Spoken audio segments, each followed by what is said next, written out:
প্রিয় বন্ধুরা, Suvendu Das tutorial YouTube চ্যানেলে সকলকে স্বাগত জানাই। একাদশ শ্রেণী 2023 অর্থাৎ 2023 সালে যারা ক্লাস 11-এর ফাইনাল বোর্ডের পরীক্ষা দিতে চলেছে তাদের জন্য ইতিহাস, যাদের পাঠ্যক্রমের মধ্যে রয়েছে তাদের জন্য ইতিহাসের সম্পূর্ণ সাজেশন তোমাদের সামনে তুলে ধরা হচ্ছে। কাজেই মনোযোগ দিয়ে ভিডিওটা প্রথম থেকে শেষ পর্যন্ত দেখতে থাকো। একাদশ শ্রেণী ইতিহাস সাজেশন তোমাদের বলে রাখি, তোমাদের কিন্তু 5টা প্রশ্ন লিখতে হবে 8 নাম্বার মানের। টোটাল মার্কস হচ্ছে 40। ঠিক আছে, 40 নম্বরে বড় প্রশ্ন সাজেশন তোমাদের সামনে তুলে ধরছি।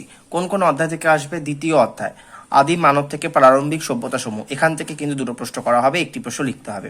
কোন প্রশ্নগুলো এখান থেকে চূড়ান্ত গুরুত্বপূর্ণ দেখে নাও। হরপ্পা সভ্যতার সামাজিক ও অর্থনৈতিক জীবনের পরিচয় দাও। 2 নম্বর প্রশ্ন, 4টি নদীমাতৃক সভ্যতার নাম লেখো। সভ্যতাগুলি নদীর তীরবর্তী অঞ্চলে গড়ে ওঠার কারণ ব্যাখ্যা করো। খুব গুরুত্বপূর্ণ। 3 নাম্বার দাগ, মধ্যপ্রস্তর যুগের বৈশিষ্ট্যগুলি আলোচনা করো। 4 নাম্বার, কিভাবে বিবর্তনের মধ্যে দিয়ে আদিম মানুষ শিকারী খাদ্য সংগ্রহ থেকে স্থায়ী বসবাসকারীতে পরিণত হয়।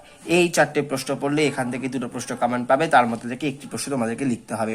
এই 4টে প্রশ্ন এখান থেকে খুব ভালো করে তোমরা রেডি করে ফেলো। দ্বিতীয় অধ্যায় থেকে তৃতীয় অধ্যায়, দেখো দ্বিতীয় অধ্যায় থেকে একটা প্রশ্ন আসছে, কিন্তু অপর একটি প্রশ্ন আসবে হচ্ছে যেটা বলার আছে 2 নম্বর প্রশ্নটা থাকবে, সেটা হচ্ছে তৃতীয় অধ্যায় আর চতুর্থ অধ্যায় মিলিয়ে।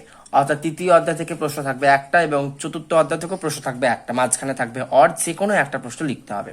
ঠিক আছে, তৃতীয় অধ্যায় যারা পড়বে তাদের জন্য হচ্ছে পলিসের বৈশিষ্ট্য আলোচনা করো, পলিসের পতনের কারণ ব্যাখ্যা করো। 2 নম্বর দাগ, রোমান ও গুপ্ত সাম্রাজ্যের বিস্তার নীতি তুলনামূলক আলোচনা করো। 3 দাগ, খ্রিস্টপূর্ব 6ষ্ঠ শতকে ভারতের ষোড়শ মহাজনপদগুলি উদ্ভবের কারণ কি, এর বৈশিষ্ট্য আলোচনা করো। এই 3টে প্রশ্ন রয়েছে তৃতীয় অধ্যায় থেকে। আর চতুর্থ অধ্যায় থেকে রয়েছে রাষ্ট্রের প্রকৃতি এবং এর উপাদান থেকে নব্য রাজতন্ত্র কি, এই রাজতন্ত্রে টমাস ক্রমওয়েলের অবদান আলোচনা করো। ইকতা ব্যবস্থা কি, এর বিবর্তন আলোচনা করো। এই দুটো প্রশ্ন রয়েছে চতুর্থ অধ্যায় থেকে।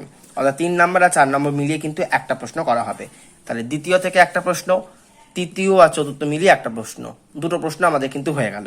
পরে রয়েছে আর 3টে প্রশ্ন।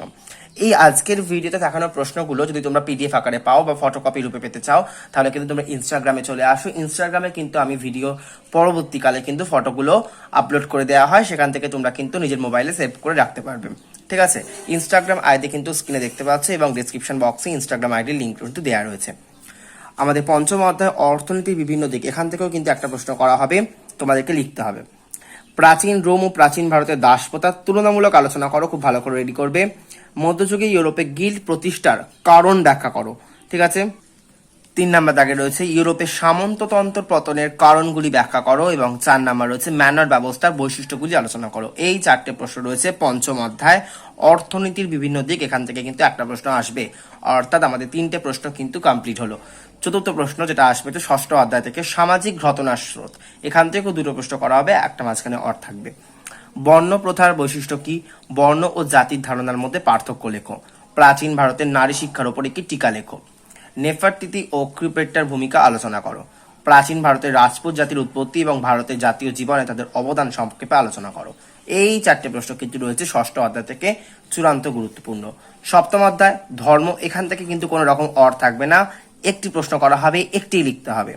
খ্রিস্টপূর্ব 6ষ্ঠ শতকে ভারতের নতুন ধরনের ধর্মীয় আন্দোলনে উত্থানে পটভূমি আলোচনা করো। ইউরোপের ধর্ম সংস্কারে মার্টিন লুথারের অবদান আলোচনা করো। আকবরের দিন ও ইলাহি সম্পর্কে আলোচনা করো। এই 3টে প্রশ্ন করা রয়েছে, এখান থেকে মোস্ট ইম্পর্টেন্ট এই 3টে প্রশ্ন তোমাদেরকে পড়তেই হচ্ছে ধর্ম অধ্যায় থেকে, সপ্তম অধ্যায় থেকে। ঠিক আছে, এই হচ্ছে টোটাল সাজেশন। আরো একবার বলছি, দ্বিতীয় অধ্যায় থেকে একটা প্রশ্ন, তৃতীয় আর চতুর্থ মিলিয়ে একটা প্রশ্ন, দুটো প্রশ্ন, পঞ্চম অধ্যায় থেকে একটা প্রশ্ন, 3টে প্রশ্ন, ষষ্ঠ অধ্যায় থেকে একটা প্রশ্ন, 4টে প্রশ্ন, সপ্তম অধ্যায় থেকে একটা প্রশ্ন, 5টা প্রশ্ন। টোটাল 40 নম্বরের সাজেশন তোমাদের কিন্তু তুলে ধরা হলো। আর যারা এই আজকে ভিডিওতে দেখানোর প্রশ্নগুলো ফটোকপি রূপে চাও, তারা কিন্তু ইনস্টাগ্রামে চলে আসো, ইনস্টাগ্রাম থেকে তোমরা কিন্তু ডাউনলোড করে নাও। ধন্যবাদ।